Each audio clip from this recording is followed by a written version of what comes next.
Kira met Ryan at a corporate event at the bank where she worked as a loan officer. He came with a friend from the security department. Tall, smiling, neat beard, attentive gaze. They talked all evening, and for the first time in a long time, she felt like she had met her person. Ryan was an engineer at a tech company. He lived alone, talked about his plans, his desire to start a family. No red flags. No oddities. 6 months later he proposed. Kira accepted without hesitation.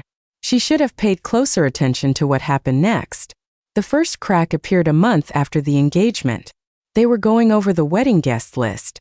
Kira wanted 30 people, maybe fewer.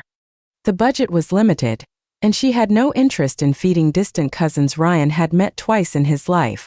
Mom said we need to invite all relatives, he said, not looking up from his phone.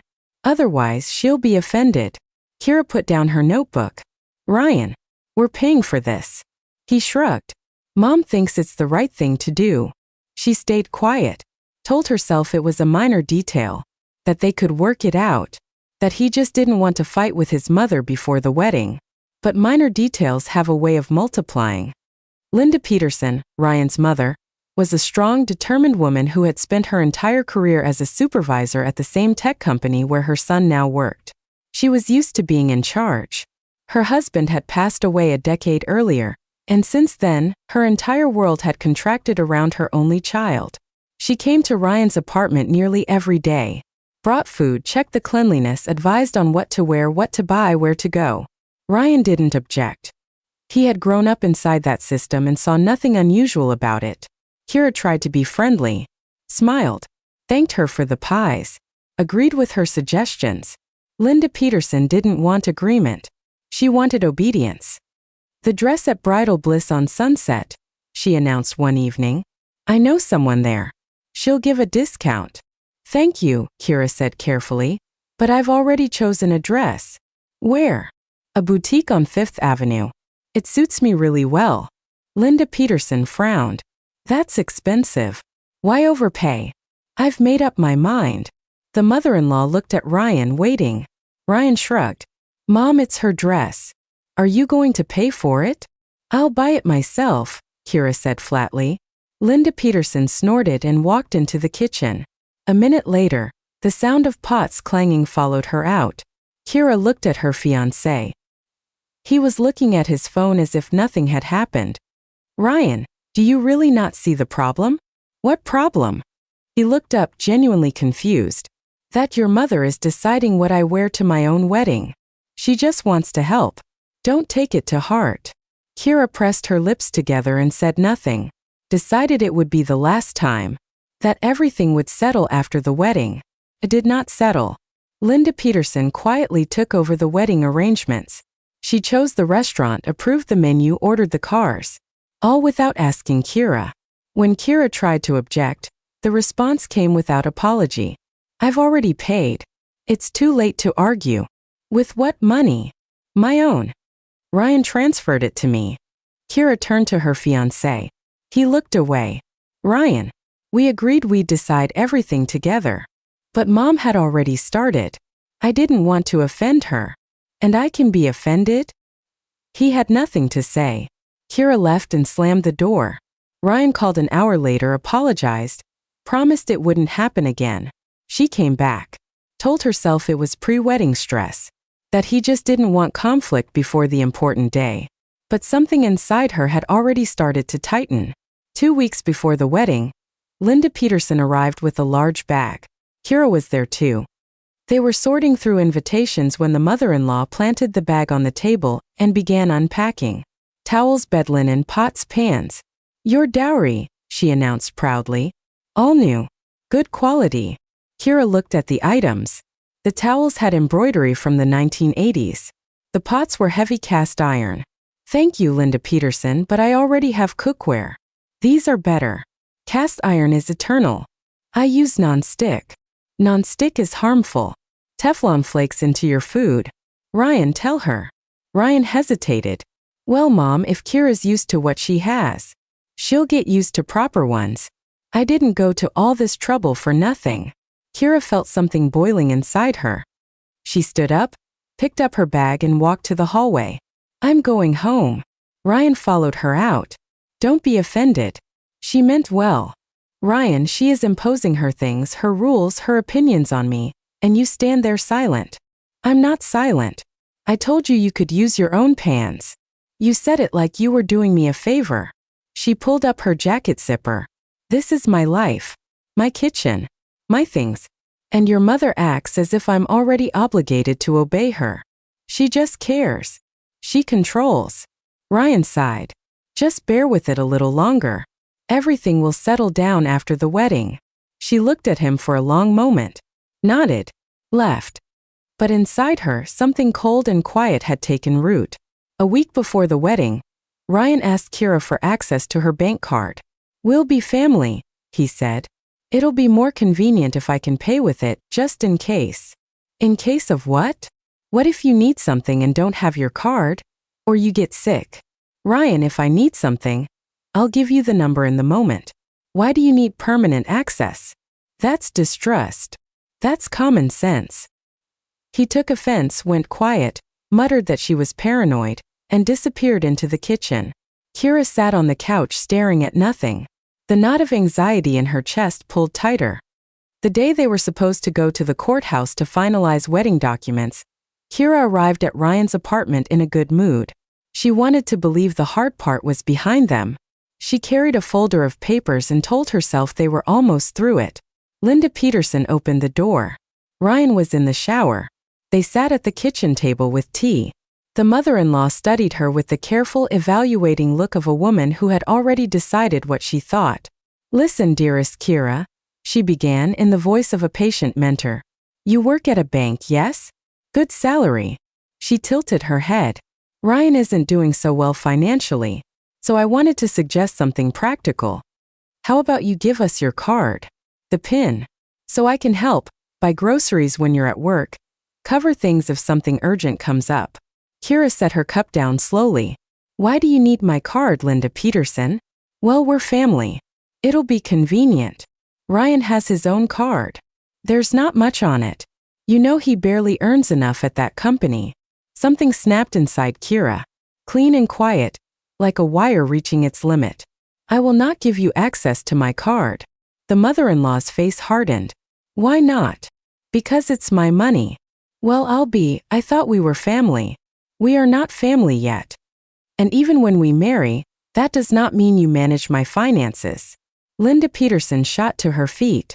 You've gone completely crazy. You don't care about family? You only think about yourself. I think about common sense.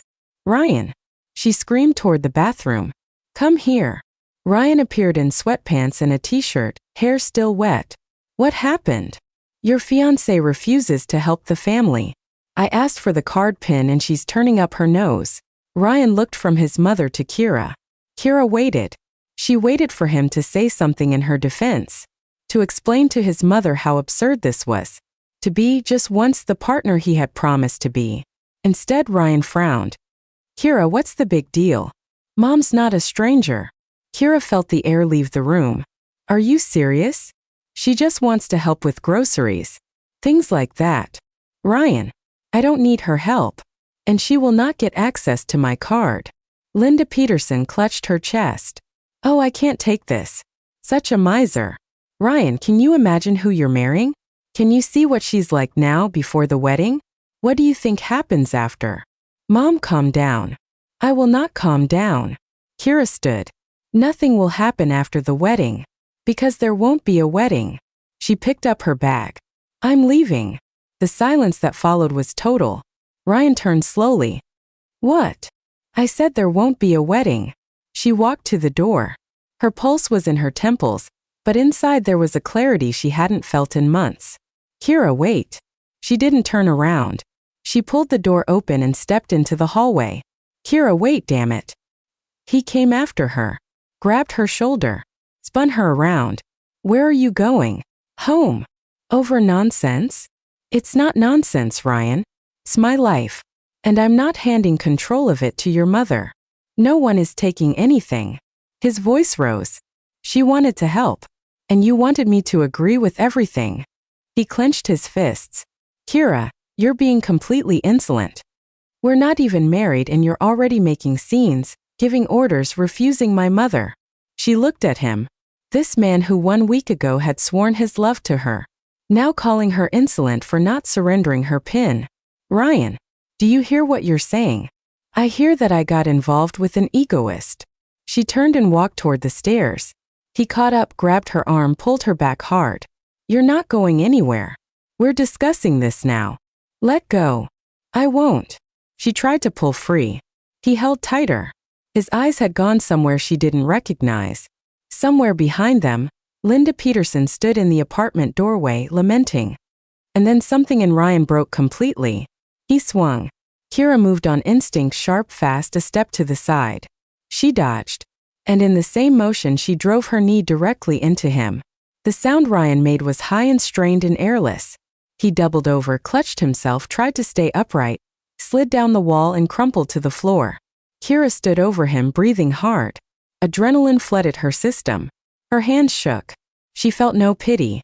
Linda Peterson rushed forward, wailing. Ryan, my son, what has she done to you? Kira picked up her bag. She looked at the scene. Her fiancé curled on the hallway floor, his mother sobbing over him, the chipped paint on the walls of a life she had almost walked into. Goodbye, she said.